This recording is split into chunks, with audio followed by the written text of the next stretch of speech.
Alright, let's talk about Final Fantasy VII Remake. We'll give you the overall impressions, the good, the bad, and then we'll get into spoilers about certain things. So, overall, I loved it. This is a full reimagining that really expands the storyline and dives deep into the characters and their relationships with each other. I'd recommend it for both new fans and people who have never played the original PS1 game. The combat was challenging, way more challenging than the original, and overall pretty fun. Um, and the final impression I have is Nomura. Alright, the good parts. Barrett is awesome. He is by far the best character in the game, I think.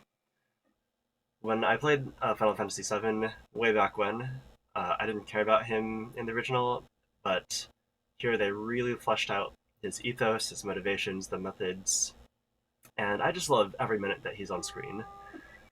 A standout acting performance in the animation, the storyline, the voice acting. Um, Barrett is top notch in this one.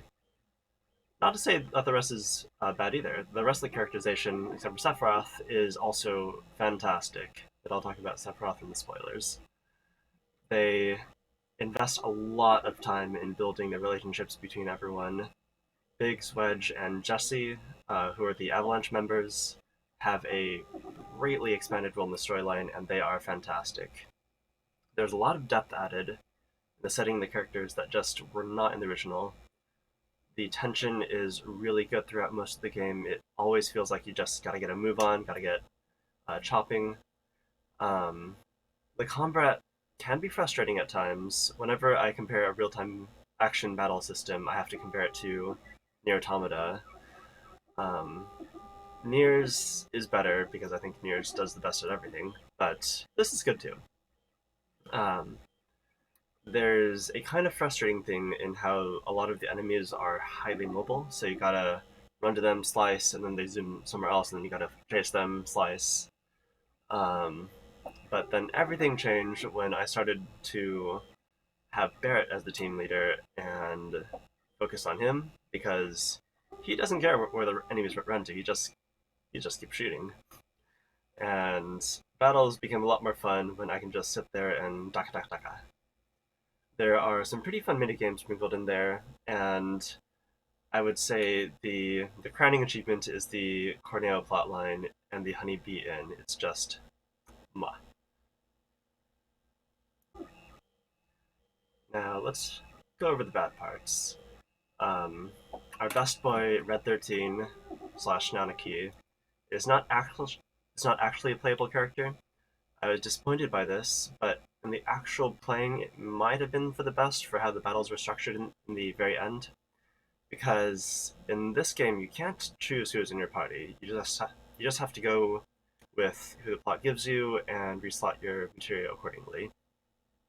Throughout most of the game, you're never gonna have access to like all four people are not going to be there.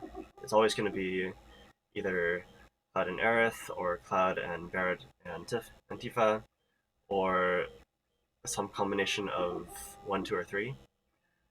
Um, so at the very end, there was a section where you were constantly switching off between um, two at once, and I don't know.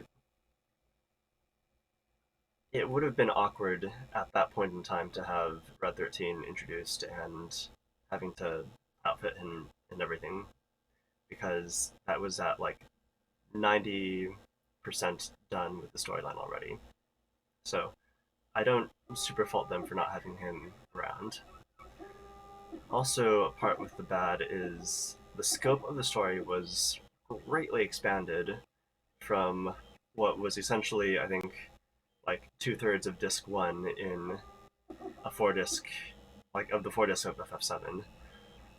So the storyline goes from the start, where you bomb the Mako reactor, all up into right after you rescue Aerith from the Shinra headquarters. So they added a lot there, but there's also kind of a lot of padding in some areas. So there's a couple levels that just really overstay their welcome. Hojo's Lab, for example, just the sheer size of the levels and the setting makes it, and like how long it takes to run from place to place, really gives the player a sense of how just enormous Midgar is. But you know, I'd really like to get the plot moving along in some cases.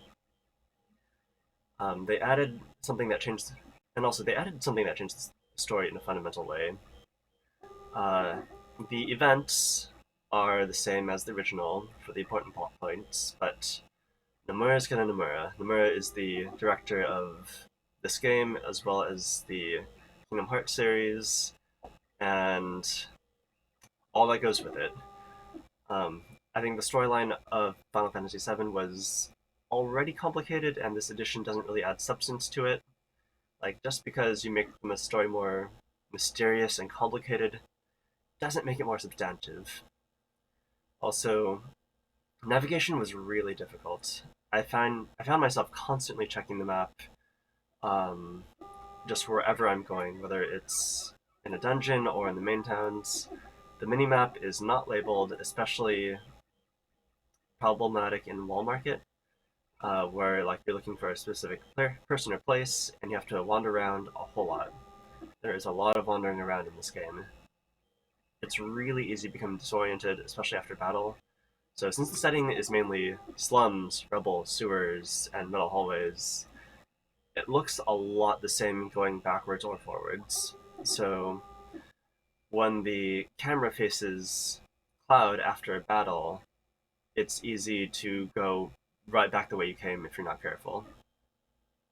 Also, the goal icons on the minimap, when there is a minimap, show the absolute location of the goal relative to you and not the path location, if that makes sense. So, since the layout of the setting very often curves and loops upon itself, the apparent direct path to where you want to go could actually be entirely wrong, and you really need to go like up instead of right for the branch. Um, so stuff like that was kind of annoying. There's also a lot of repeating tropes in the storyline, like how they have someone captured and then they get away really trivially easy, like 2 seconds later. The helicopters play a really large role in this game, and power levels in the cutscenes and the gameplay kind of jump around a lot. So in one scene, Cloud is fast as fuck and can jump around, cleaving things in half, completely ignoring bullets, uh, just being the shonen protagonist that we know and love. And in another cutscene, like a single guy with a handgun is like a pistol is a big threat, and like everyone's being whoa, let's be careful here. Um, so going back and forth between these kind of broke my immersion. When you establish certain levels, so like you kind of expect cutscene powers to be stronger than in-game powers, um, but when that's kind of reversed, it's really weird.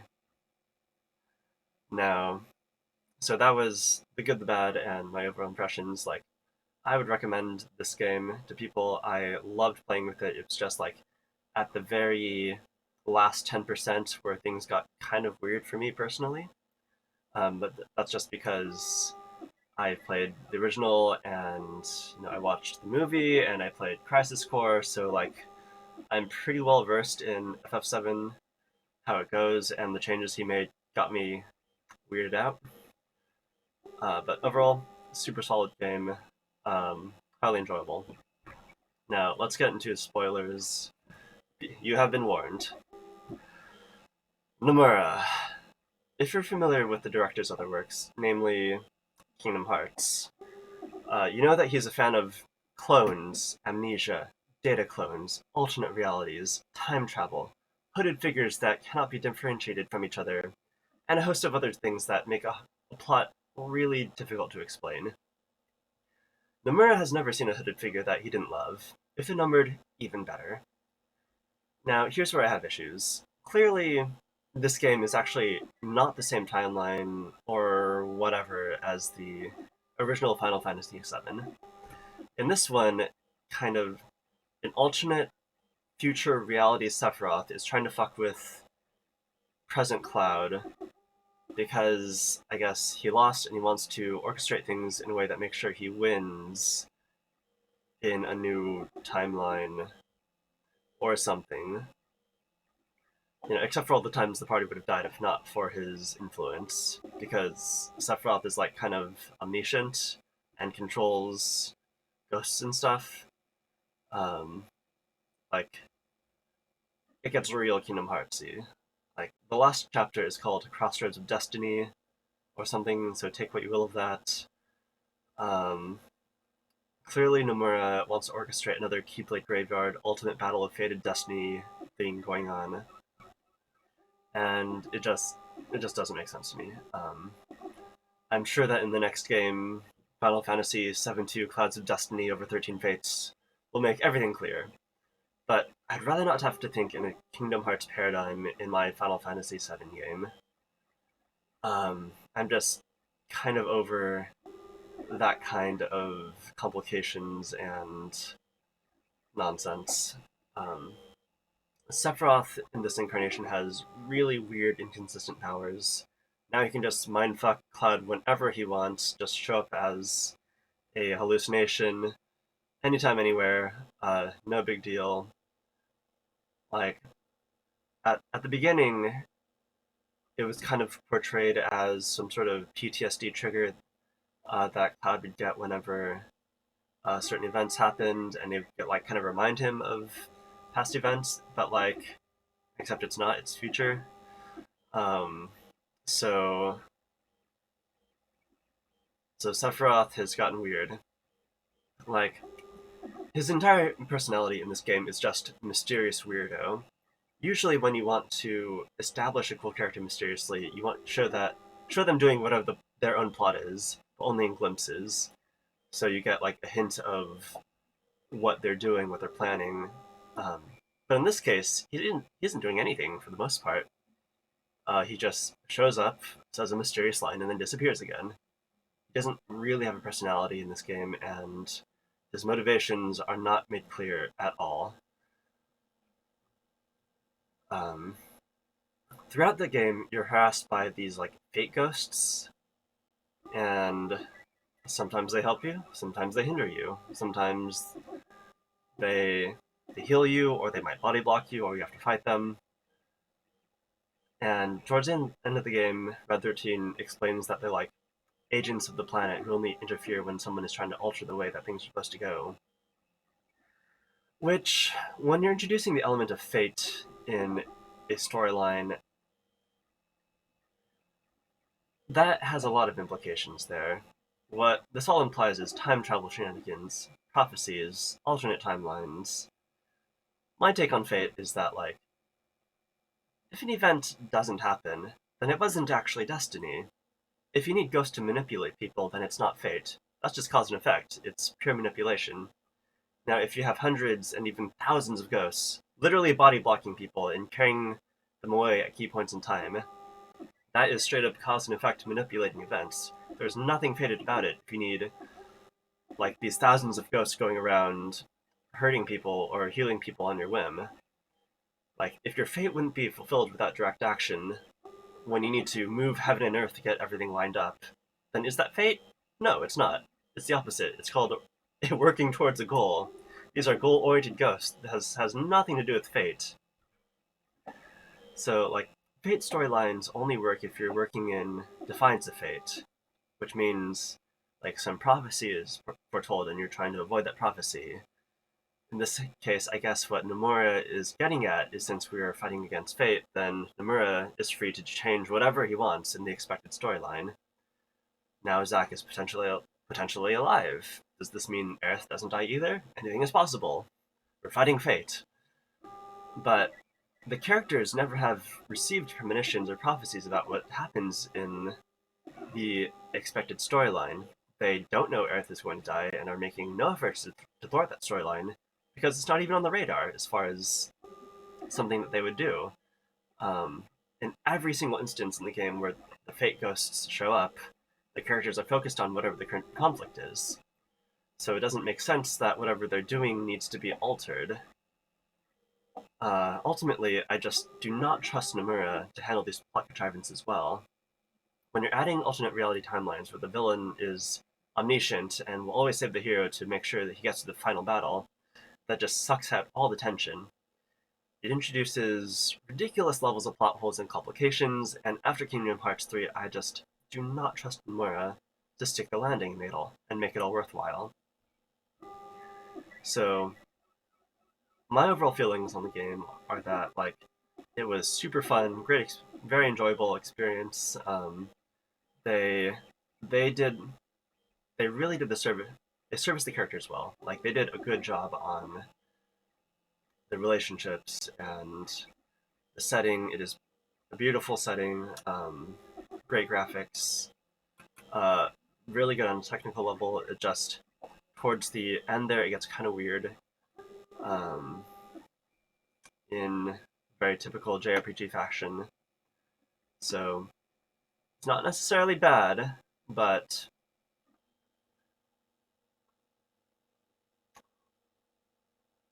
there's stuff going on. I don't trust in Nomura. So those are my thoughts on Kingdom Hearts 4. I mean, Final Fantasy VII Remake.